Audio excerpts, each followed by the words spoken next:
Hi YouTube, this is ZenishMom64, but you can call me Abby because that's my name.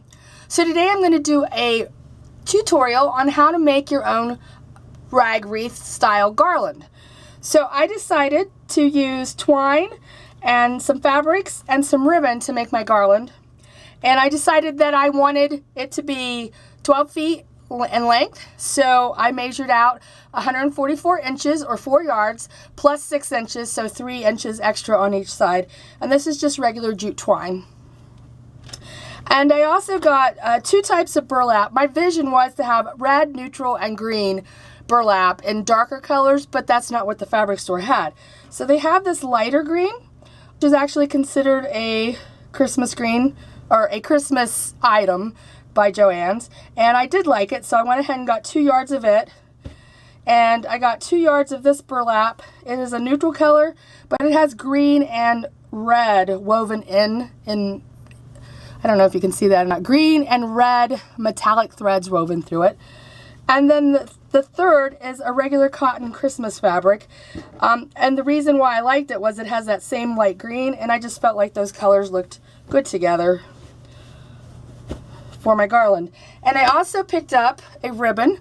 This is a kind of a yellowy gold color with a metallic. My husband really liked the way they looked, so we decided to get it. And I like the way everything comes together. I like that little palette there. So the first thing I'm going to do is I'm going to cut my fabrics. I like to have 1-inch width strips, and these are about 42 to 44 inches depending on the fabric in width. So I know I can get about 6 to 7 inch strips for each 1-inch width of fabric. And then since I need to have enough to tie on to 144 inches of fabric, I know that when I tie it in, I can get 2 to 3 strips per inch. So that's how I came up with what I got. I got 2 yards of each fabric, which is more than I need, but I was also thinking about making some extra swags for windows. All right, so I'm going to go and cut these fabrics, and we'll move on from there. All right, so I thought I'd take a moment to show you how I cut my fabric. And this is just a Fisker's self-healing mat, and it's marked off in 1-inch blocks. And this is a ruler for quilting, and it has 45 and 60-degree angles marked, but it's got inches and centimeters marked. And so I use that to help me measure out. And then I use a rotary cutter to actually cut it. Right, so I'm going to line up my fabric with my lines on my cutting mat, and then I'm going to line up my ruler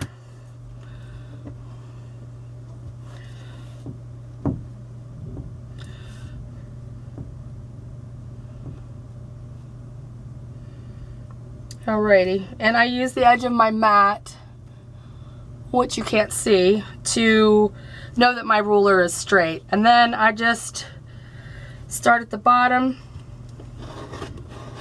and you just slice it right on up. And you want to make sure your ruler stays straight.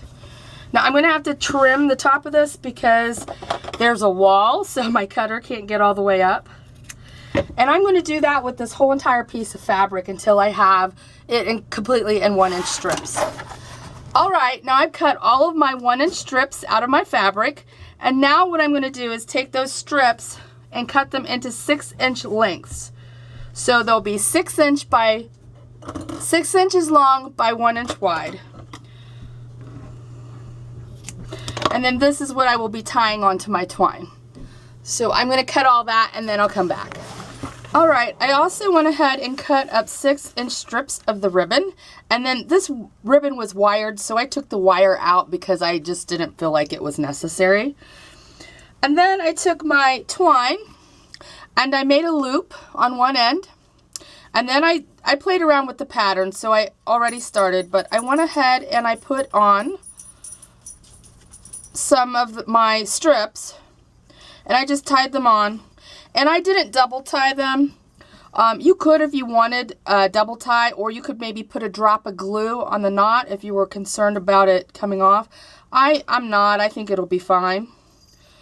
So I just came up with a pattern and started tying on my ribbons, or my strips, and I will show you that. So with the cotton fabric, it's very simple. Let me move this stuff out of the way.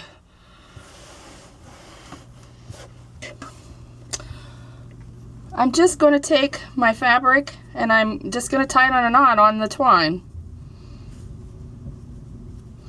And I do kind of, you know, even it up a little as I'm tying the knot. And then pull and slide. Let's see what color's next. It would be the green. Now with the burlap, you have to be a little bit careful when you're pulling because it will pull apart.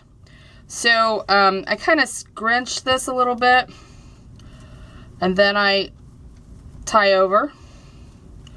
And then when I pull, I do so kind of gently. And I tend to pull more at the knot than at the ends. And just like that. And you will get a little bit of this extra. If you like it, it's not a problem. If you don't, you can snip it off. I actually like it personally. And then just slide it on over. And you keep going until your garland is full.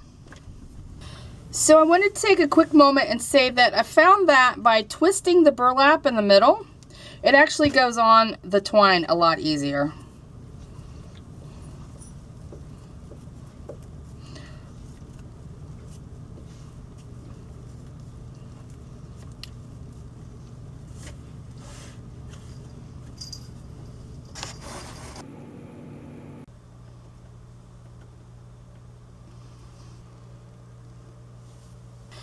And here is my completed garland.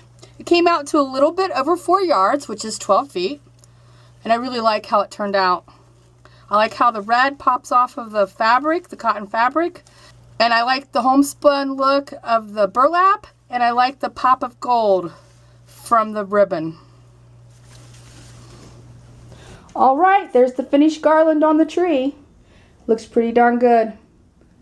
I did end up having to make two 12-foot or 4-yard lengths of garland to fit on the tree.